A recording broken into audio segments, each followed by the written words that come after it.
Magandang araw sa inyong lahat. Ako po si Banat Bay. Ito na nga, mainit ang pag-uusapan natin ngayon patungkol po dito sa lintik na zona na ito. Ay nako.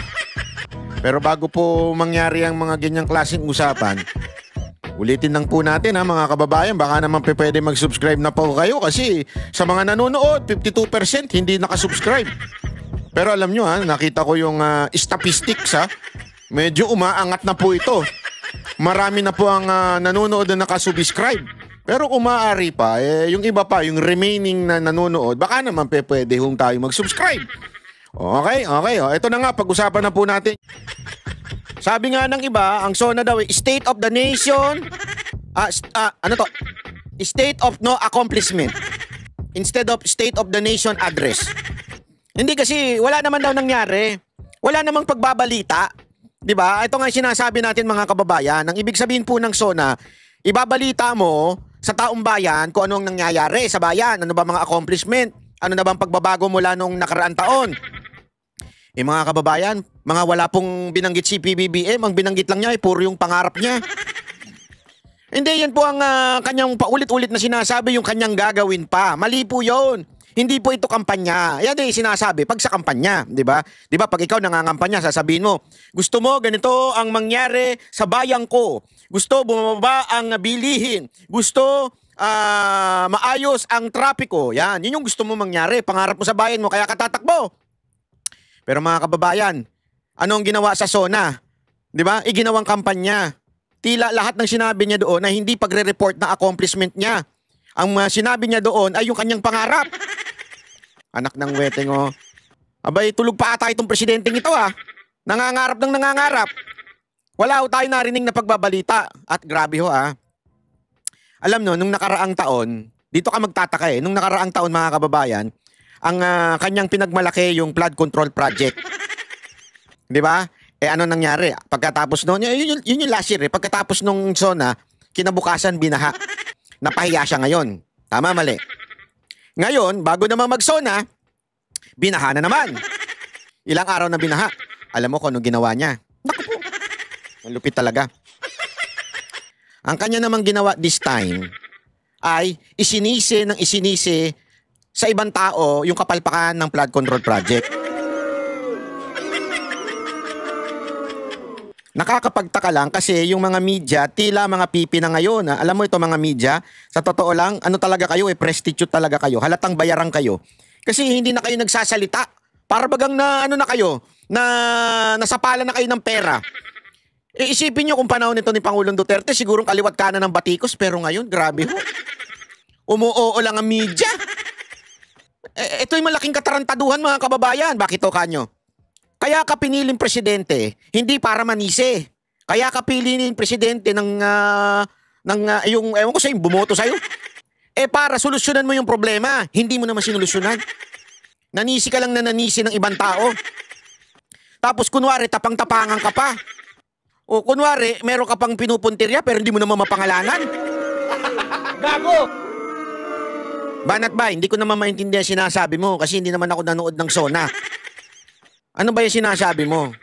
Saglit, ipapakita ko sa inyo Kasi baka akala ninyo niloloko ko kayo. Hindi po, ito, ipapakita ko sa inyo na ito ba ay pagre-report ng mga accomplishment? O ito ba ay paninisi lamang sa kapalpakan ng gobyerno? Ito tanungin ko kayo. Papanoorin natin itong bahagi na ito na kung saan ay sinisi yung ibang tao kaysa sa mag-report. Panoorin natin ito. Kamakailan lamang, nag-inspeksyon ako sa naging epekto ng habagat ng bagyong Krising, Dante at Emong. Kitang-kita ko na maraming proyekto para sa flood control ay palpak at sino yung palpak? Ikaw! Bakit kanyo? Yung proyekto daw palpak. Kanino hubang proyekto yan? Sige nga! Di ba DPWH yan? Kung hindi man DPWH, MMDA yan. Kanino ba under yan? Sa'yo! Sa'yo under yan. Ngayon ka magre-report, sasabihin mo palpak. Palpak ka! Sana ang sinabi mo, ang dami kong nakita na mga baha dyan, palpak talaga ako. Gago! Hindi ko kasi binantayan yung DPWH. Yung mga kaibigan ko na kontratista, ay sila lang ang nakinabang. Gago! Bakit hindi ganun? Abay, tinitira mo ngayon yung iba. Sino ba? Alam mo, eto yung ganitong style. Nagaya lang niya ito. Alam niyo kung kanino niya nagaya ito? Doon sa kapatid niya. Sa kapatid niya na sinisi na ang buong gobyerno except siya. Ganon din ang ginagawa kayo ni Marcos. Sinisisi niya yung gobyerno except siya. Alam mo, wala akong problema doon sa yung alam mo na may problema, pero aamin ka. Ako yung problema, mali ako eh. Hindi ko nabantayan yung DPWH eh. Hindi eh. Pinaiinit mo talaga ulo ko. Gumuho. Oh, At yung tapos tangin ng itong mga amuyong, sabi niya, palpak daw yung yung flood control project. Pumalakpak! Tangin ng yan, sabi ko, shit. Anong klase kayong mga kongresista kayo? gumuho. Ba't kayo pumapalakpak? Hindi ko magets eh. Kita ko na maraming proyekto para sa flood control ay palpak at gumuho. Marami sa flood control, palpak at gumuho. Bakit papalakpak? At yung iba Oh, tuwan-tuwa pa yung mga ulul. Tuwan-tuwa kayo na palpak at gumuho. Ba't kayo papalakpak? Tangin ng yan. Nakakainit ng ulo eh. Bakit kayo papalakpak doon sinabing palpak yung flood control project? Sino ba nag-aproba niyan? Di ba Kamara at saka Senado? Kayo-kayo rin yan eh. Yung nanonood, kayo-kayo yan. Tapos papalakpak kayo. Pinalpakan nyo yung palpakan. Pinalakpakan nyo yung kapalpakan nyo. Ang labo ninyo, kausap. guni-guni lang. Huwag na po tayo magkunwari. Alam naman ng buong madla na nagkakaraket sa mga proyekto. Bakit kayo pumalakpak? Putang inan yan. Alam naman natin na siguro natatawa si Marcos. Ewan ko kung natatawa si Marcos dito o tanggap niya.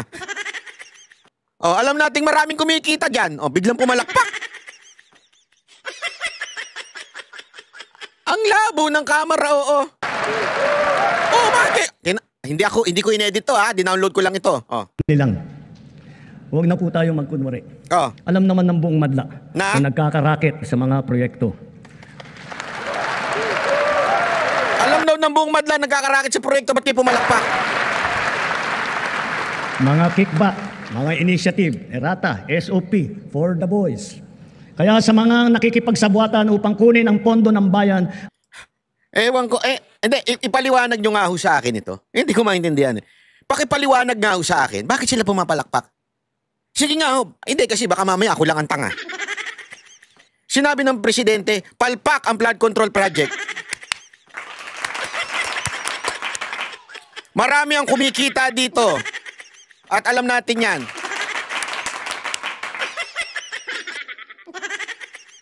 Hindi ko magets eh. Para kang nagsabi ng negatibo, tapos pinalakpakan mo. Parang ganire. Marami dito ang may kabit. Ano sa tingin ninyo gagawin ng asawa ninyo? Di ba sasampalin kayo? Bakit ka pumapalakpak? Marami dito ang nabubuntis na mga YouTuber. Palakpak. Kung nandyan asawa nyo siguro, sampalin kayo nun. Tayo na ba't ka pumapalakpak? Marami nabubuntis na YouTuber, nanganganak daw sa Amerika. Hindi ko talaga magets eh. Ako aaminin ko sa inyo Hindi ko ito magets. Pwede ho bang pakipaliwanag ho dyan sa ibaba? Isulat ninyo, bakit sila pumapalakpak? Bakit sila tuwan-tuwa na sinasabi ni Marcos palpak yung flood control, palpak yung maraming kumikita dito sa flood control pero pumapalakpak sila? Marami daw kumukubrang kickback pero papalakpak. Hindi kaya yung mga pumapalakpak yung mga kontratistang mga congressman? Alam naman natin eh. Kasi kailangan ko pa bang ispellingin yun? Hindi na. Nadimanda na ako eh. I-google nyo na lang. Maganda siguro. Kayo na magpangalan.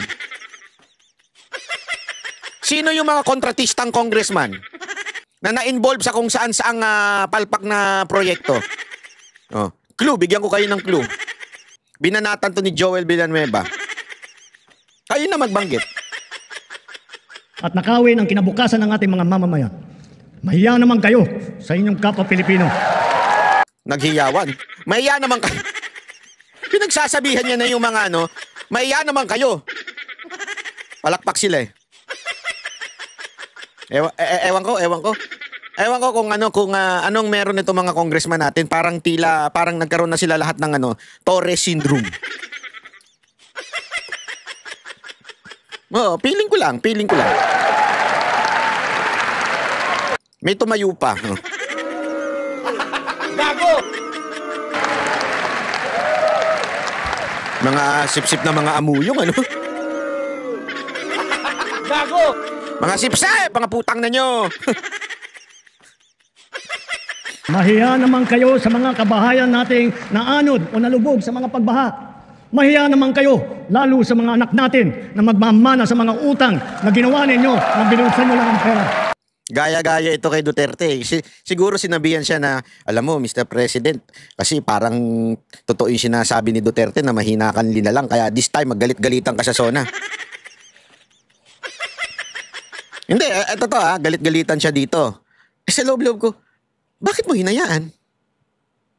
Ang problema, itong mga nakaraang taon, yung mga proyekto na yan, ginawang gatasan ng mga kontratista, mga congressman, at maging DPWH. Hindi naman mangyayari yan kung binantayan mo yan. Kung binantayan mo yan, hindi sana nangyari. Sa'yo yan eh. Under sa'yo ang DPWH. Diba? So bawat proyekto, dapat bago pa ilabas yung pera, tama ba? May kalidad ba? Gumagana ba? Di ba yung halimbawa na nga lang yung sinasabi ni Yorme sa Maynila. Ilang congressman yun na tinutukoy niya. Di ba? Na nagpagawa pero hindi naman gumagana. Sino ba ang gumagawa? Sige nga. Sino bang nagsusupervise niyan? Hindi naman yung congressman eh. Basta siya makahuthot. Basta siya, may alat yung project dun sa distrito niya, makahuthot siya dun. Tapos sino na nag-i-implementa ng proyekto? Yung DPWH na. Kung matino kang presidente, kung ikaw ay hands-on na presidente, di bantayan mo dapat, hindi mo binantayan kaya nakalusot tapos maninisi ka ngayon. Hindi ko talaga magets eh, di ba? Hindi ko magets bakit hindi mo binantayan tapos ngayon sisisihin mo yung gobyerno. Sino ka ba? Ikaw yung nasa gobyerno, ikaw ang presidente. Ikaw ang pinakakataas-taasang implementor, executor, kaya nga nasa executive branch ka eh. Ikaw ang mag-execute nung mga budget. Kung tama ba ang paggamit. Kasi eto mga kababayan, kahit sabihin natin, halimbawa lang, corrupt talaga. Corrupt talaga yung proyekto sa isang distrito. Kung wari, kumatkong yung meron sinasabi mong for the boys, kumatkong yung congressman. Sasabihin niya, gawa ka dito pero 30% sa akin dito Pero kung binantayan mo yung DPWH at tiningnan mo, sandali, bakit ganito yung mga bibili ninyong gamit? Ano ito low quality ito Hindi ito yung nakasulat Bakit ganito to? Hindi, kaya nga alam mo, paulit-ulit natin sinasabi, napaka-importante na naging mayor ang isang mamuno bilang presidente. Kasi nakikita niya sandali. Di ba? Ito yung ginamit sa parang mali ito Hindi ito fit Hindi ito ayos sa ganitong klaseng proyekto Makikita mo ngayon. Anong ginawa mo? Umupo ka, pinabayaan mo, tapos sa bandang dulo, hoy, sino kayong mga kumatkong dyan? Tapos na, nakatkong na. Tsaka ngayon maninisi. Tsaka mo ngayon tatanong, iimbestigahan natin to. Tapos na, nakatkong na. Hindi sa akin nang galing yan salita na yan Kumubra na ng pera. Tapos na. Tapos na nangyari na. Naubos na yung pera. Hindi na pagawa yung tamang flood control. Kaya nga nagkabaha-baha. Paano mo pagawin? Pananagutin mo. Ngayon may babalik ba? Hindi naman may babalik yan Wala na. Olat na tayo. Kung sana binantayan mo simula pa lang, tapos sana usapan. Ngayon naninisi ka na lang. Hindi alam mo, simpleng business lang yan di ba? I mean, palitin mo sa negosyo. Ikaw yung may-ari ng restaurant. Hindi mo naman pwedeng sisihin mo lang na sisihin yung mga waiter mo tsaka yung mga cook mo. Bakit tayo lugi? Ano nangyari sa pagkain natin? Bakit di masarap?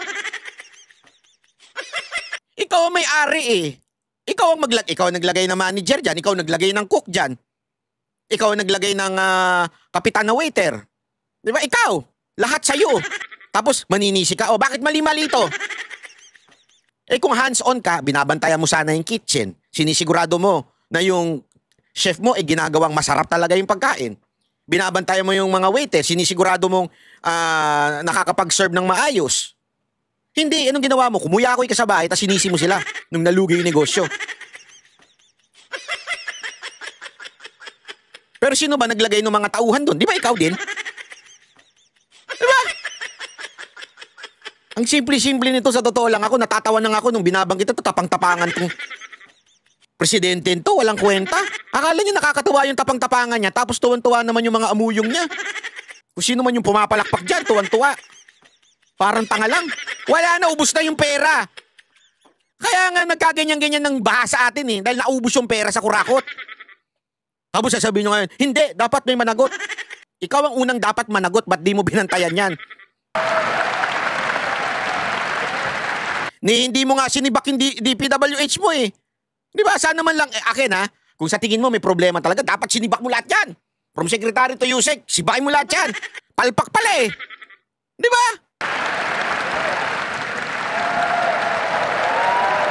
Palakpak pa ng palakpak to mga ano to. Mga halatang sip-sip lang eh. Alam mo, nakakahiya itong, sa totoo lang ha, naging clown na talaga itong gobyerno natin. Tuwan-tuwa pa sila na sinasabi ni Marcos, palpak ang flood control project. Saka nakakita na nag-a-announce ang presidente yung palpak ang ginawa natin. I mean, sino ho ba ang nag-decide sa budget? Nagsisimula sa, putang ina, hindi ko na mag-gets. Nagsisimula sa Department of Budget, di ba? And Management. Aaprubahan yan. Pupunta yan sa Kamara, sa Senado, tas eventually sa BICAM, tapos eventually, ibabalik sa Pangulo, pipirmahan. May budget na ngayon yung mga departamento, ipapatupad na yung budget. Sino ba gumagawa nun? Kami ba? Mga ordinaryong Pilipino? Di ba kayo? Ngayon, palpak, pumapalakpak kayo. Gago! Katawa-tawa talaga ho ito. Para ho tayo nasa circus. Hindi ko magets eh. Hindi ko talaga magets. Tapang-tapangan lang eh. Tanungin ko kayo. Sige nga, sige nga. Nakatatlong taon na yan ha. Nakatatlong taon. Meron ho bang nakasuhan? Meron ho bang nakasuhan, natanggal, at nakulong sa pagnanakaw sa bayan natin? Sabihan niyo ako kung meron. Eh, yun yung nakasuhan, nandiyan pa rin eh.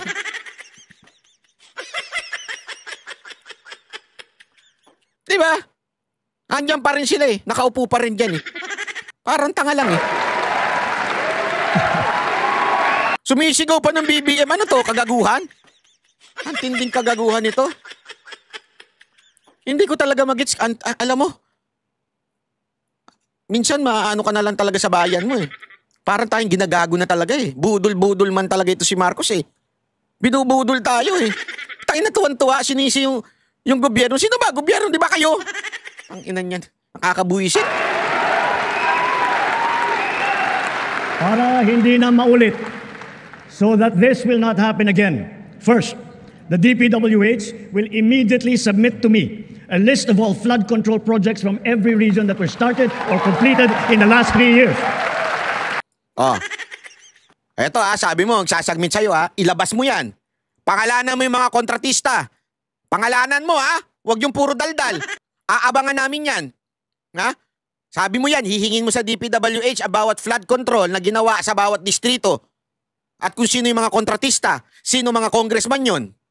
Tandaan ninyo, karamihan dyan, mga congressman din. Second, the Regional Project Monitoring Committee shall examine that list of projects and give a report on those that have been failures, those that were not finished, and those that are alleged to be ghost projects.